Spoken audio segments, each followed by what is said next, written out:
Long time no see. Hope you're doing well. I've been off of Instagram and Facebook for the past month, and it's been a blessing, but maybe not for the reasons you might think. I never found myself feeling lesser because of what other people were sharing, and I didn't feel insecure or behind. If anything, I just felt a joy from seeing what the people I cared about were up to, and I felt joy by being able to connect with new people and old people in my life. And I think a lot of us are at this stage when it comes to social media. We have the mindfulness and the years to understand that social media is easily curated and fabricated, so we see how silly comparison is. We're able to extract what we need from these platforms. But of course, we're far from perfect. For me, it was a black hole of time still, sharing my work, my thoughts, and engaging with people I wanted to keep up with or stay in touch with. As good as these things are, the sheer volume of time taken up is incredible when I sit down and think about it now. It's kind of like when you buy one of those pet cameras or baby cameras. Ideally, it should be set up to alarm you whenever there's trouble or act as a way for you to check in periodically. What it often ends up becoming, however, is just another screen you spend far too much time staring at. You begin to discover funny little things your pet does while you're away, and you just can't bring yourself to turn off the screen.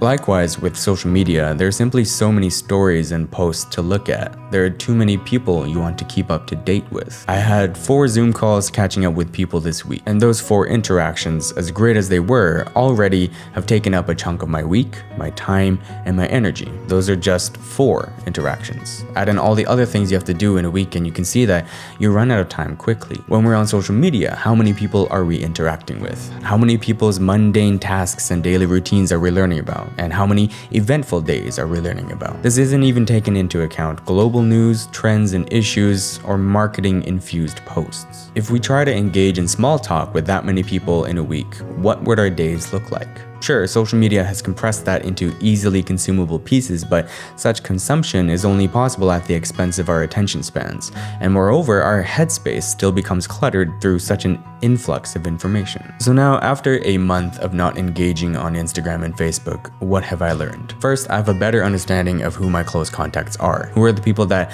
I will still be connected to even without social media? Who are the people that reach out to me if I don't exist online? And which conversations continue long past a like or a comment on a post. But perhaps the most profound thing I've learned is the taste of boredom. Arguably a feeling I haven't felt in a few years, if not longer. Boredom began to come for short little coffee breaks. It was always when I had a few minutes to kill before the next thing on my to-do list. And like countless times before, I would unlock my phone and stare at my screen, but the difference was that now I was just standing there. I had already checked my emails and texts.